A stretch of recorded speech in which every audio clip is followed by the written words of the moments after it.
निकल मेरे घर से। बदर जमीन से उठा था। इसने अपने होंठों के किनारे से निकलते खून को अपनी उंगलियों के पोरों पे लगा के देखा था। जरदाद नाक फैलाए खड़ा था। इसका सांस तेज रफ्तारी से चल रहा था। जरदाद के फौलादी जिस्म के आगे बदर की क्या चलनी थी। एक पंच ने ही इसका दानत तोड़ डाला था। चल निकल, चल दफा हो जा। बदर इसे धक्के दे रहा था। इसने बदर को फिर से धक्का दिया।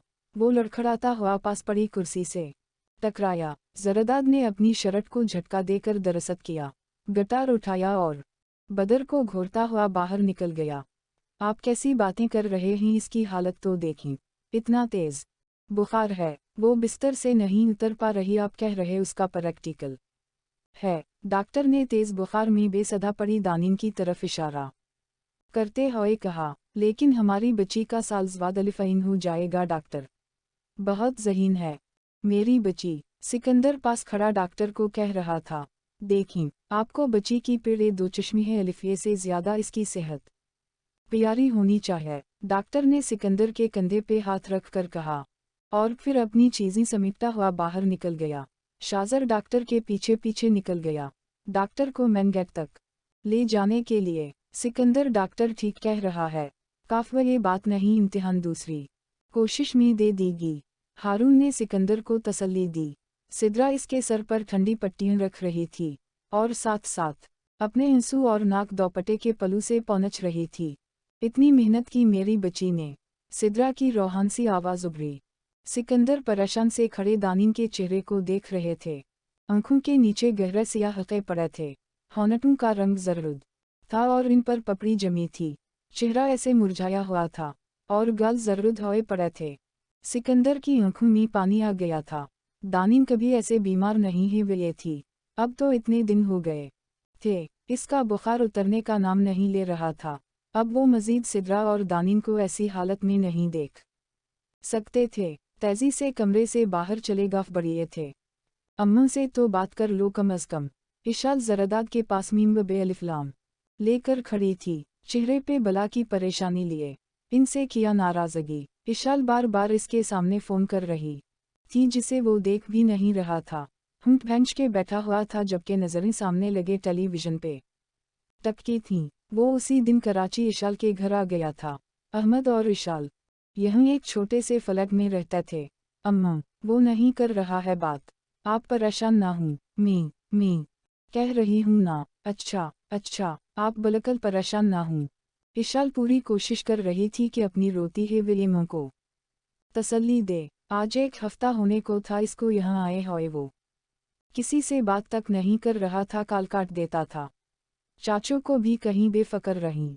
अहमद ही ना यहाँ। इशाल परेशानी से कभी सामने बैठे जरदाद को देख रही थी तो कभी कुछ दूर बैठे अहमद को। हाँ, कैसे, कब? इशाल की आवाज़ और शक्ल एकदम दानिन की बीमारी का सुनकर परेशानी में तब्दील हो गई थी। अच्छा, मैं करती हूँ चची को फ़ोन। अच्छा, अल्लाह हाफिज़। इसने कान से फ़ोन हटाया था। अब वो कुछ सोचने के से अंदाज से फ़ोन को अपने होंठों पे आहिस्ता आहिस्ता मार रही थी। क्या हुआ? जरदाद ने इसकी परेशान सी शक्ल देखकर पूछा। बेशक वो बैठा ऐसे ही था कि इसका काफ़ ये ध्यान नहीं, लेकिन इसका पूरा ध्यान था इशाल की बातों की तरफ। दानिन बहुत ज़्यादा बीमार है, प्रैक्टिकल भी नहीं दे सकी। इशाल ने परेशान सी शक्ल बनाकर कहा। जरदाद के माथे पे पसीने की बूंदी नमूदार हो गई थीं। वो एकदम खामोश हो गया था। दिल एकदम से बोझल सा लगा। ये सब इसकी वजह से हुआ था। इसके सामने दानिन का इस दिन वाला अलिफ मद्दन सीन वो से भीगा चेहरा लहरा गया। अच्छा, चाय पियोगे? तुम्हारे बे दो चश्मी है, अलिफिए की बनाने लगी थी। इशाल की किचन से आती आवाज़ से ख्यालों से बाहर लाम अलिफिए थी। हम मीम बहुत मुख्तसर सा जवाब दिया था। दानी दवा के लिए थोड़ा सा मिना खोलो। दानी सिद्रा हल्के से इसके गाल थपथपा रही थी। वो बेसधा ही पड़ी थी। फिर अचानक इसके लब कुछ बड़बड़ा रहे थे। धीरे से सिद्रा ने कान करीब किया था ताकि इसकी नींद बेहोशी में की है वे सरगोशी को सुन ले। जैसे ही वो कान इसके कपकपाते होंठों के पास लेकर गफे तो इसकी आँखें एकदम से ज़्यादा खल गई थीं। रंग जर्द सा हो गया था। इसके लबों से निकलने वाली आवाज़ जरी थी। किया हुआ किया कह रही। कुछ फासले पे खड़े सिकंदर ने पूछा। पे पानी पानी मांग रही है। सिद्रा गुड़ बड़ा गाफिए थी। तो दो ना इसे पानी। सिकंदर जुग से पानी गिलास में अनडील रहे थे और सिद्रा अपनी फिखोती रंगत के साथ बहुत कुछ हकीकत के बरअक्स सोच रही थी।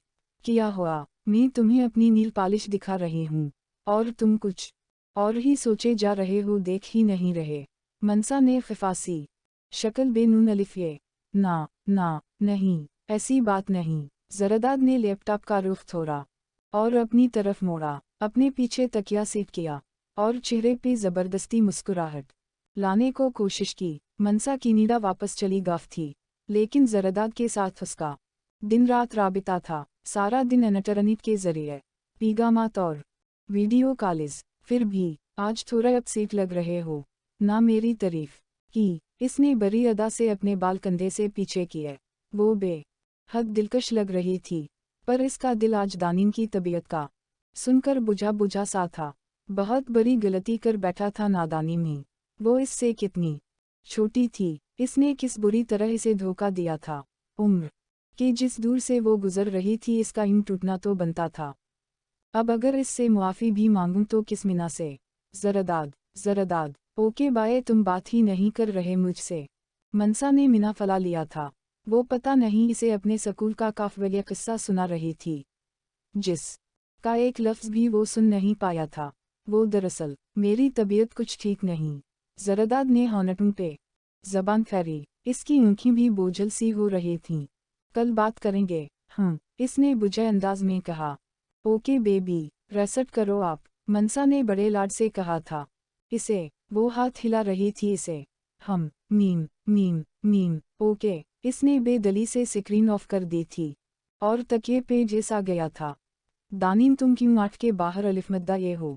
मिनाल इसकी तरफ भागी थी। आज हफ्तों बाद तो वो कमरे से निकली थी और कमज़ोर हो गाफिए थी। आंखें अंदर को धनस गाफिए थी। लागर सा जिस्म लग रहा था। वो आहिस्ता आहिस्ता चलती है वे किचन की तरफ जा रही थी, जब मिनाल की नज़र इस पर पड़ी थी। कुछ नहीं मिनाल, ठीक हूँ अब मैं।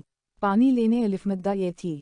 हल्के हल्के से कमज़ोरी के चक्कर इसे अभी भी आ रहे थे, लेकिन अब हरकत लेटे रहने से वो बेजार सी हो गाफिए थी। अच्छा फिर पानी पीकर मेरी बात सुनना ज़रा। मिनाल की आँखें किसी अनोखी सी खुशी से चमक रही थीं। वो सर हिलाती किचन में घुस गाफ थी। सिद्रा और समरा सब्जी बना रही थीं और साथ पता नहीं किस किस औरत के कौन कौन से किस्से छेड़ के बैठी है वे ये थीं। वो पानी लेकर आहिस्ता से चलती मिनाल के पास वापस अलिफमद्दा ये थी। मिनाल ने उसका बाजू पकड़कर इसे अपने करीब किया, फिर इसके कान में सरगोशी की थी। जरी सलीकट हो गया है। बेसट सिंगर ऑफ अलिफे रेशो में। मिनाल की आवाज़ में खुशी थी, जोश था। एकदम से इसका दिल जैसे किसी ने दबोच लिया था। इशाल की काल अलिफमद्दा ये थी। शाम 7 बजे अकस चैनल पे चले द शो। मिनाल ने दांतों में होंठों को दबाया। अच्छा, किसी कुन्मी से आती है वो ये आवाज़ थी। इसने मसनूई मुस्कुराहट चेहरे पे सीन जी में लिफिए। मेरी जिंदगी में कांटे भर के खुद अपनी जिंदगी के फूल चुनने निकल गया था। वो आहिस्ता आहिस्ता वापस अपने कमरे में जा रही थी, लेकिन अब कदम भारी से हो गए थे, ऐसे जैसे किसी ने पत्थर बांध दिए। कुछ लोगों के पास सब कुछ होता और खुदा फिर भी इन्हें और नवाजता रहता, और कुछ मुझ जैसे होते हैं जिनके पास पहले ही कुछ नहीं होता और जो मिलता है वो भी धोखा ही होता। सारा कसूर मेरा खुद का है। मेरे जैसी बेवकूफ़ लड़कियों के साथ ऐसा ही होता है। कुछ तो अपनी इज्जत तक भी लिटा आती। उसका गला कड़वा सा हो गया था। जरदाद ने भी तो कितनी दफ़ा इसके हाथों को छुआ था ना। छुआ था। वो अपने हाथों को देख रही थी, पतले से हाथ, सानुले से। वो तेजी से अपने कमरे की तरफ जा रही थी। उसका तो सब कुछ ही ख़त्म कर गया था ना। उसका दिल तोड़ गया था। इसकी रूह छलनी कर गया था। इसके वजूद को कराहित ज़दा कर गया था। इसकी आँखों के ख्वाबों को नोच गया था। वो बार बार अपने हाथ धो रही थी। इसे घिना रही थी अपने हाथों से। इनको कितनी बार इसने छुआ था। हंसता होगा वो मुझ पे। टिप टिप आंखों से आंसू गिरने लगे थे। वो बाथरूम की दीवार के साथ लग के फूट फूट के रो दी थी। आप तैयार हैं? इसके पास आकर कंपीर ने कहा था। यस। इसने अपनी मीना से जोर का सांस निकाला था। हो ओ ओ ओ आठ के खड़ा हुआ। एक नज़र सामने पूरी दीवार पे नस्ब आईने में अपने आप पर डाली और स्टेज की तरफ चल पड़ा। स्टेज पर जाकर गाना इसके लिए नया नहीं था, लेकिन ऐसे बड़े लेवल पे गाना नया ही था। वह लिफ्टे टी शर्ट, ग्रे चेक वाला कोट, सलीके से बाल जिल से सीट किए हुए और चेहरे पर सजी इसकी वही मखसूस कातिल मुस्कुराहट। जैसे ही वो स्टेज पे आया था, एक शोर हुआ था, लड़कियों की ज्यादा चीखें शामिल थीं। फिर इसने गाना शुरू किया था। मीम अलिफ काफ को अपने मीना के करीब लेकर गया। एक दफ़ा थोड़ा सी घबराहट है वह इसे कि पूरा पाकिस्तान इसे देख रहा है, पर फिर इसका अज़ली जुनून इस पर तारी हो गया था। वो गा रहा था और जजेस के साथ साथ पूरा हाल झूम रहा था। इसे मज़ा आने लगा था। ज़्यादा जोश और ज़्यादा। इस की आवाज़ बहुत मुनफरिद थी, जकर लेने वाली, सेहर तारी करने वाली, सरवर सा सुकून देने वाली, दीदा कर देने वाली। इसने गाना ख़त्म किया था।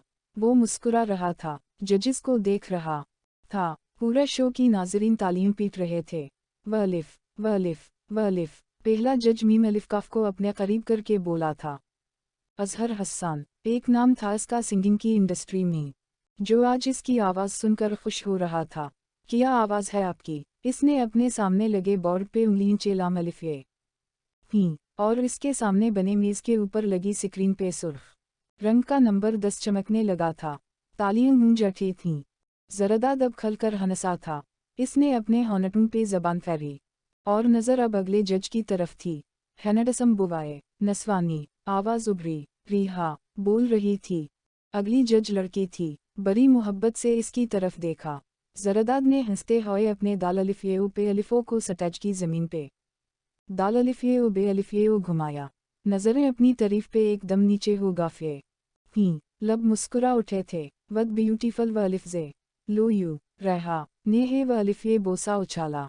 जरदाद की आंखों में हल्की सी नमी थी। खुशी इसके अनग अनग से फूट रही थी। 4 जजेस ने बारी बारी इसे 10 नंबर दे डाले थे। वो हंसता हुआ वापस वेटिंग रूम में जा रहा था। दिल खुशी से दिक दिक कर रहा था।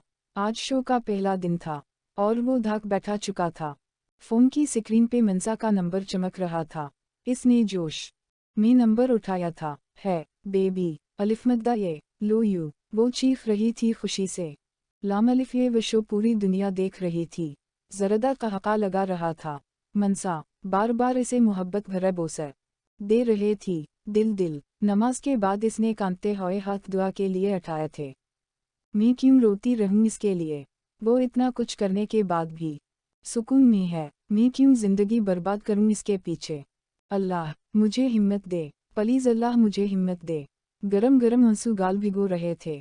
अल्लाह इसे ऐसे ही तड़पा किसी के लिए जैसे मैं तड़पी हूँ। इस के दिल में भी ऐसे ही किसी की सच्ची चाहत हो और वो ठुकराए इसे, वो तड़पे। मुझे ये देखना है अल्लाह, मुझे इसके खूबरू चेहरे के पीछे छपे इस मकरू चेहरे को जलील होते देखना है। इसका दिल ना जाने दिख में कितनी ही बेदालाइन अलिफ़े दे गया था जरदाद को, और ऐसा अब वो रोज़ करने लगी थी। इसने मीना पे हाथ रख के नीचे किए, साथ ही आंसू इसकी हथेलियों भिगो गए थे। यक नया अज़्म था। आंसू अब खुशक हो गए थे। हर नमाज के बाद दिल पुरसुकून होने का सफ़र तोए बढ़िए करता जाता था। इसने पास पड़ा फार्म उठाया और फिल करना शुरू कर दिया। जैसे जैसे वो फार्म पर कर रही थी, उसका इरादा और पुख्ता होता जा रहा था। आज जरदाद को घर से गए 7 माह होने को आए थे। वो इन 7 माह में एक दफ़ा भी घर नहीं आया था। अच्छा ही था वो नहीं आया था। दानी अब इसकी शक्ल तक नहीं देखना चाहती थी। दिल। वो पढ़ते पढ़ते पानी लेने के लिए अलिफ़मद्दा ये थी। लावंच में सब बैठे शो देख रहे थे। मसवाए हारून के और इसके हारून से चोरी छपके सब जरदाद का शो देखते थे। जिन में सबसे ज़्यादा पर जोश इसके बाबा थे, सिकंदर। इस बात से इंजान जिस भतीजे के लिए ये तालीम पीट रहे हैं, वो इनकी बेटी की खुशियों का कातिल है। जानबूझ के शाजर और सिकंदर रात को हारून को दुकान पे बैठा आते थे ताकि शो सब मिलकर बैठकर देख सकें। जब भी शो लगता वो फिर दो चश्मी है अलिफिए का बहाना बनाकर अपने कमरे में आ जाती थी और कानों में उंगलियां ठोनस लेती थी कि इसकी आवाज़ कानों में ना जाए। इसकी आवाज़ गूंज रही थी। इसने वापस कमरे में आकर अपने कानों में उंगलियां ठोनस ली थीं। इसे नफरत होती थी इस की आवाज़ से। जरदाद फे अलिफ नून लाम में पहुंच गया था। आज फैसले का शो था। इसके पेपर्स हो रहे थे। दिल अजीब सी जिद लगाकर बैठ गया था अल्लाह से। अल्लाह वो हार जाए, प्लीज़ अल्लाह वो हार जाए। इसने कल रात से दूसरे लड़के को पता नहीं कितने वोट दे छोड़े थे। अब वो धड़कता दिल के साथ अपने कमरे में बैठी इसके हार जाने की दुआ मांग रही थी। अल्लाह इसको हारा दे, अल्लाह इसे को जिल्लत दे, अल्लाह वो हार जाए। दिल बार बार यही कलमात दोहरा रहा था। वो गा रहा था। दानिम के कानों में इसकी आवाज़ पड़ रही थी। अफिफ फे फे फे। इसने कानों में उंगलियां ठोनस ली थी। उंगलियां इस जोर से इसने कानों में डाली थी कि कान दर्द करने लगे थे। किताब सामने खली पड़ी थी। केमिस्ट्री का पेपर था सबा को। अब उसका गाना बंद हो चुका था। दानिम ने धीरे से उंगलियां बाहर निकाली। अल्लाह दूसरा लड़का जीत जाए, प्लीज़ प्लीज़। धम से इसके कमरे का दरवाज़ा खिला था। मिनाल सामने खड़ी थी। इसने चौंक कर इसकी तरफ देखा। दानी हो गाफिए दुआ कबूल तमधारी। जीत गए बे दो चश्मी है अलिफिए। वो चहक कर इसके पास अलिफ मद्दा ये। दानिम का चेहरा करब से ज़रूरत पर गया। मिनाल इसे गोल गोल घुमा रही थी और इसके वजूद के साथ साथ इसका दिल भी गोल गोल ही घूम गया था। आज फिर अल्लाह ने उसी का साथ दिया। वो जीत गया था। वो जीत गया। इसका दिल खून के आंसू रो रहा था। आज फिर वो हंस रहा होगा, चहक रहा होगा। मिनाल बाहर जा चुकी थी। वो साकत बैठी थी। बाहर सब लोग खुश हो रहे थे। साथ टेलीविज़न का शोर था। वो भी ऐसे ही खुश होगा आज। इसने सामने पड़ी किताब को उठाया था और पूरी क़ुव्वत सामने दीवार में दे मारा था। दिल दिल दिल दिल मैं जा रहा हूँ ना तो करता हूँ बात बेबी। अच्छा अब बाहर आपी इंतज़ार कर रही हैं। तरट दे रहा हूँ आज इनको अपनी जीत की खुशी में। अहमद बे दो चश्मी है अलिफिए और आपी को वो चहक रहा था। गर्दन टेढ़ी करके फ़ोन को कान के पास जकड़े हुए था जबकि इसके हाथ शर्ट के बटन बंद कर रहे थे। तो कम अज़ कम इशाल आपी से तो बात कर लो ना। मनसा खिफा लहजे में बोली। ओके बाबा करूँगा ना बात। अब जी में लिफो इजाज़त है। सारी रात बात करेंगे आज। ओके परामस। इसने बच्चों की तरह इसे लालच दिया क्योंकि इशाल बार बार इसे आवाज़ें दे रही थी। इस की हालत भी अब ऐसी थी इससे भूख बर्दाश्त भी नहीं होती थी आजकल। 2 माह बाद इसकी डिलीवरी थी। उसी को लेकर जरदाद को हैदराबाद जाना था। जब मनसा को ये बताया तो वो पचे पर गफिए थी कि इस दफ़ा वो घर बात करे लाजमी ताकि समरा नीलम से बात करे और इन लोगों की बात आगे बढ़े। नहीं करते तुम बात, सो जाते हो हमेशा में हेलो हेलो करती रह जाती हूँ। वो अभी भी खिफा थी इससे। नहीं बी नहीं सोता आज, प्लीज़ अब तो जाने दे मेरी माँ। जरदाद ने रोने से अंदाज में कहा। मनसा की खिलखिलाती अंसी की आवाज़ फ़ोन से उभरी थी।